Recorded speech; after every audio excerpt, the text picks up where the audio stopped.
Actually, there is no final understanding of Islam. Every Muslim in search of the truth itself, and the final truth is Allah.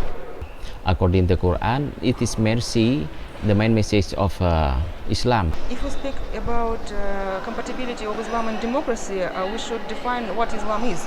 But Islam is all time is locally colored and historically colored. For example, Islam in Morocco is not Islam in Tatarstan. Islam in Albania is not Islam in Saudi Arabia. Is Islam compatible with democracy? Because we need to say that in this and such society, Islam peacefully lives in democracy, democratic state.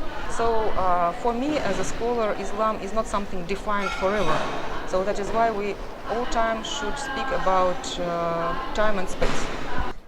So it all depends on circumstances. When we discuss whether Islam has place in Europe, I should probably remind everyone that Islam has been part of European identity for centuries. Finally, us Bosnians are not, in Asia or anywhere, and we pretty much live in Europe and happy. Large-scale radicalization of Bosnian Muslims is pretty much part of this two-pronged media approach to this problem. One is local media, which is ethnic dominated, which uses Islamic trump card against Bosnian Muslims in the ethnic struggle for the future of Bosnia. It has nothing to do with Islam or whatever else. I'd say that when people are thinking about Islam in Denmark, they tend to focus on the very dramatic stuff, on the people who get arrested for terrorism offences, the people who go to fight in Syria and so forth. But actually, these are only a tiny percentage of the community of Danish Muslims. We can't say because of the Industrial Revolution, we don't like it, we rejected the printing press. Look where we are. We lost 300 years, we lost. I never heard an Albanian tell me, you attack Islam. Muslims should look at the future, not in some Baghdad or you can't turn time back.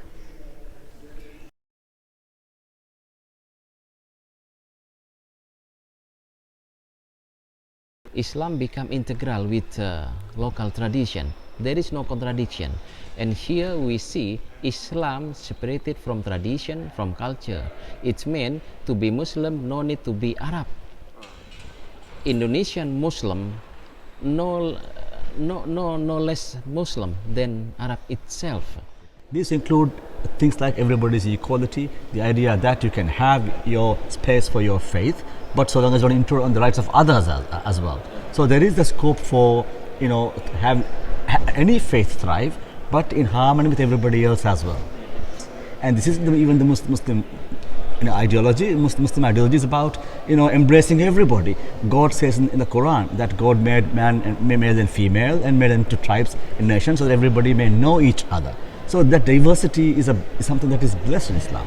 So it's these various communities, and perhaps part of the solution is to realize that it isn't just about two communities, that there are multiple communities, and that everybody belongs to more than one community.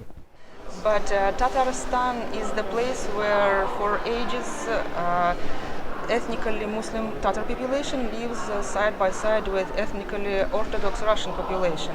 But we elaborated certain ways of living together. I think that it is also applicable to Europe, where you have Bosnia, Albania, where Muslim population is also local population. Sooner or later, people will find a way to live in peace and in prosperity. And then we say, this is what the Prophet did. We don't know. This was written 250 years after the Prophet had passed away by somebody who didn't even know him. The Umayyads created Sharia. Then to back up Sharia, they introduced Hadith. It is like first writing the thesis and then creating the sources later on to insert. It is bad scholarship. Their belief is the destruction of humanity. They are looking for Yawm al-Akhirah, the Akhirah, the Qiyamah. For them, the annihilation of this earth is the beginning of life. Perhaps I would say the Muslims of Andalusia, the many kingdoms in Europe, because our interconnection was with the Jews and atheists and Christians and Catholics. Ibn Rushd, thinkers of their time, immense. They were all called kuffar.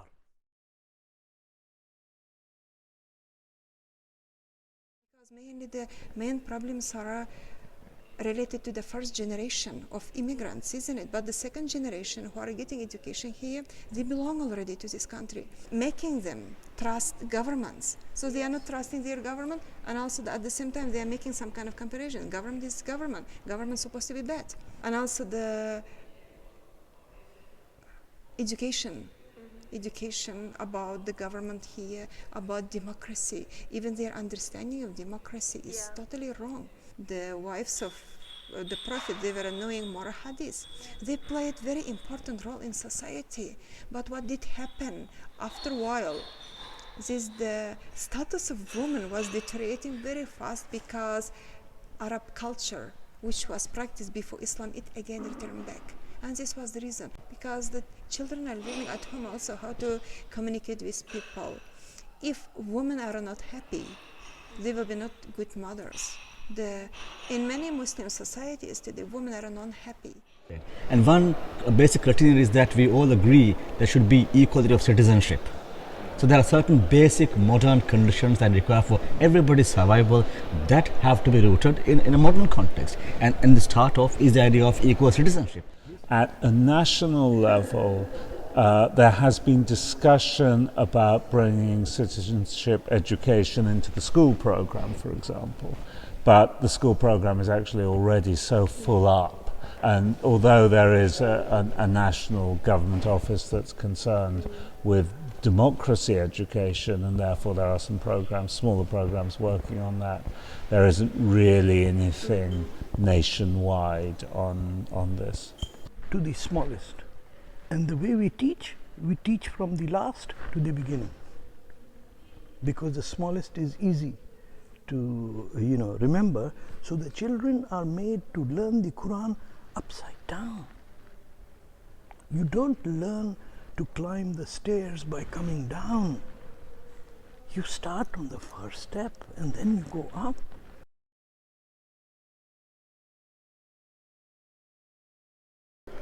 Idea of an Islamic State, which was instrumentalized by a propaganda trick from this organization there in Iraq and Syria, which called itself Islamic State. You cannot use this more or less ancient concept and words to equalize it with our modern understanding of a state. If you do that, you get in trouble. My main conclusions were that we need to respect the rule of law, we need to have more respect for human rights, because this addresses issues of majoritarian democracy and liberal democracy, and also invest in education, because we also have to win the discourse, because for now the discourse has been very much left to the Islamists to fashion in any way they want to do so. But the other point of education is also to really be more informed about what Islam is, be more informed about how the radical discourse is fashioned, and therefore to have the answers to that. Very few people know actually that the idea of an Islamic state is a myth. That's not very widely known. So we have to have that discourse more widely discussed amongst people.